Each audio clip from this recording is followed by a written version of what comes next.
Guys അങ്ങനെ രാവിലത്തെ ആഹാരം കഞ്ഞിയും പയറും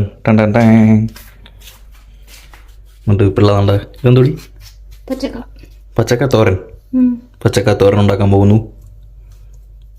ചോറ് ഓൾറെഡി റെഡിയാക്കി വെച്ചേക്കുന്നു.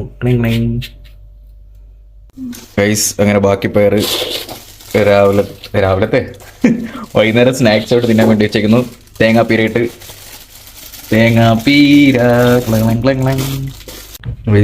ഇതങ്ങനെ ഇതെന്താടി ഞാൻ ആദ്യമായിട്ട് ഉണ്ടാക്കിയ ചൂടക്കറിയാണ്. തേങ്ങയിട്ടൊക്കെയാണ് ടേസ്റ്റ് ചെയ്തിട്ട് അറിയാൻ തോന്നുന്നു. അതെന്റെ ചൂടക്കറിയാണ്. കുഴക്കായിട്ട് കുഴച്ച് പായസമൊക്കെ കണ്ടിട്ട് കാണാനൊക്കെ കൊള്ളാം. കാണാൻ കൊള്ളാനും തോടി മോളൂസെ അടച്ചു വെച്ചേക്കുന്നു. ഇത് നമ്മുടെ പച്ചക്കാത്തോരൻ.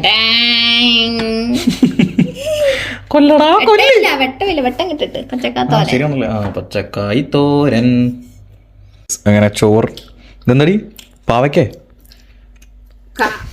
എന്താ പച്ചക്ക നെത്തൂലിക്കറി ചോറ്. ചൂടക്കറി അത് തന്നെ നെത്തൂലി. നമ്മളങ്ങനെ പപ്പടം കൊണ്ട് കൊടുക്കുവാണ്. പപ്പടം ഗൈസ് അങ്ങനെ ലഞ്ച് കഴിഞ്ഞു. ആഫ്റ്റർ ലഞ്ച് ലഡു കഴിക്കുന്നു. ഡയറ്റിംഗ് ഒന്നുമല്ല,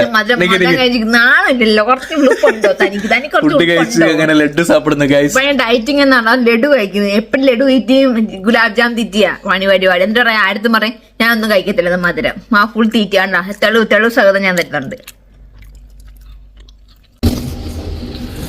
ഗൈസ് അങ്ങനെ ഞങ്ങൾ നമ്മളെ ഫേവറേറ്റ് സ്പോട്ടായ ചിക്കൻ കടയിൽ വന്നു. കൈമാറ്റി ഫ്രൈഡ് ചിക്കൻ കഴിക്കുന്നു. പിള്ള കണ്ട ഇവിടെ നിന്ന് മയണൈസ് വിളിച്ചിടുന്നു. എൻ്റെ ദേഹത്തോടെ എടുത്തിട്ടല്ലേ എൻ്റെ അമ്പോ. ഇവരിപ്പോ കുപ്പി മേടിച്ചോണ്ട് പോകും.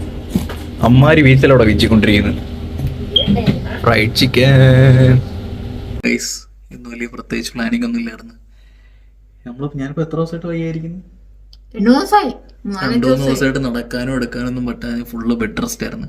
അങ്ങനെ നമ്മളുടെ സാധനങ്ങളും കാര്യങ്ങളൊന്നും ഇല്ലായിരുന്നു. എല്ലാം തീർന്ന് എല്ലാ സാധനങ്ങളെല്ലാം ഒന്നും ഇല്ലായിരുന്നു. അങ്ങനെ എല്ലാം ഇന്ന് നാളെ തൊട്ട് ഷിഫ്റ്റിനാണ്. ഇനി അടുപ്പിച്ച് ഷിഫ്റ്റ്. നമ്മളെ ഒരു സാധനങ്ങളൊന്നും ഇല്ലായിരുന്നു. അങ്ങനെ സാധനം എല്ലാം മേടിക്കാൻ പോയി. നേരെ ഫസ്റ്റ് ഡേയിൽ പോയി സാധനം മേടിച്ചിട്ട് തിരിച്ചു വന്നു. അങ്ങനെ ഫുള്ള് റെസ്റ്റിംഗ് ആയിരുന്നു. നാളെ തൊട്ട് ഷിഫ്റ്റിനാണല്ലോ ഉള്ള. അതുകൊണ്ട് വേറെ ട്രിപ്പോ കാര്യങ്ങളൊന്നും ഇല്ലായിരുന്നു. Bye guys. അടുത്ത വീഡിയോ കാണാം. See you guys.